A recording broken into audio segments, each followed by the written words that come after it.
दोस्तों गांव में एक किसान था, उसके पास में एक बहुत ही नायाब घोड़ा था दोस्तों। नायाब घोड़ा था मतलब उसकी हवा से तेज स्पीड थी दोस्तों। ये गांव है, गांव के अंदर एक किसान है दोस्तों, और इसके पास में एक क्या है, घोड़ा।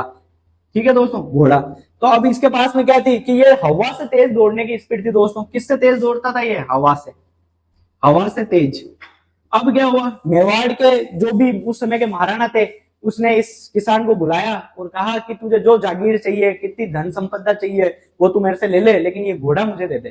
किसान ने मना कर दिया कि नहीं साहब, घोड़ा तो हम नहीं देंगे। तो फिर महाराणा ने कुछ नहीं कहा, भाई नहीं देना तो चल ठीक है तेरी मर्जी। तो ये क्या करा, ये घोड़ा नहीं दिया और वापस आए। तो लोग आए इसके पास में, किसके पास में, इस किसान के पास में।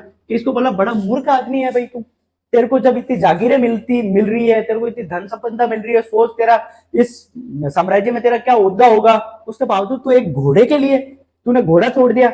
घोड़े के लिए तूने इतनी सारी चीजें छोड़ दी। इसने बोला जाओ यार, बात इतनी सी है, सिर्फ घोड़ा मांगा और घोड़ा मैंने नहीं दिया, वो मेरी मर्जी है कि भाई घोड़ा मैं दूं या नहीं दूं। फिर इनको बोला कि तुम हर चीज में राय देने क्यों चले आते हो, लोगों को बोला कि अच्छा। तो फिर लोग चले गए वापस। एक दिन क्या हुआ दोस्तों कि ये जो घोड़ा था ना दोस्तों, ये घोड़ा भाग गया।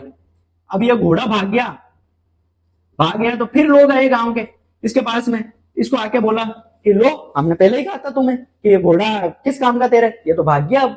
अब क्या करेगा तू। फिर इसने बोला कि महाशय बात इतनी है सिर्फ कि घोड़ा भाग गया है, वो भाग गया तो मैं क्या करूं, तो जब भाग गया तो भाग गया, वो कोई मेरी किस्मत लेकर थोड़ी ना गया है कि। फिर लोग बोले कि तेरे को इतनी संपदा मिलती कि भाई बात इतनी है कि घोड़ा भाग गया है, इसके अलावा और कुछ नहीं है।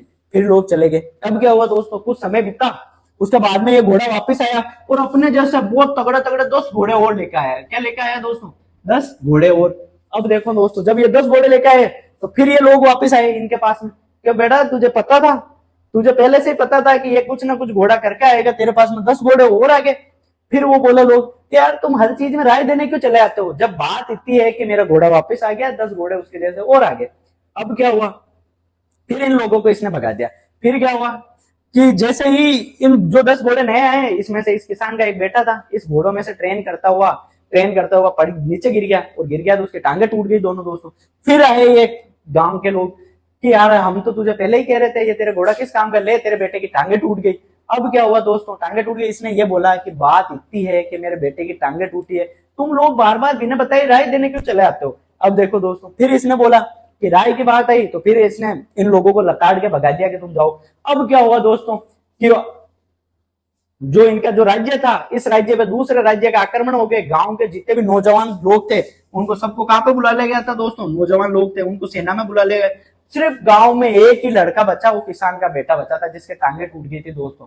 तो इस कहानी का क्या सार निकलता है दोस्तों, कि जीवन में आपके साथ में जो भी घटना घटित होती है वो उचित समय के लिए घटित होती है दोस्तों। आप जब जीवन में पीछे मुड़ के देखोगे तो आपको पता चलेगा कि आपने आज तक जितना भी निकाला है वो एक कनेक्टिंग बोट है दोस्तों। आपने जितना समय निकाला है, हर चीज का कुछ ना कुछ समय फिक्स होता है दोस्तों।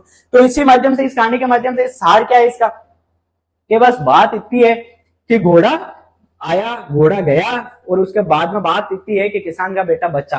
बाकी सब जितने भी गांव के नौजवान थे वो पड़ोसी राज्यों से युद्ध करते हुए मारे गए। मतलब अगर आपकी किस्मत आपके साथ में है दोस्तों, तो आपके साथ में कोई भी घटना घटती है उसको आपको एक सकारात्मक पक्ष के तौर पे लेना है। अगर आप एग्जाम में असफल होते हो तो दोबारा उठ के तैयार हो, क्या पता आप उससे बड़े एग्जाम में सफल हो जाओ दोस्तों।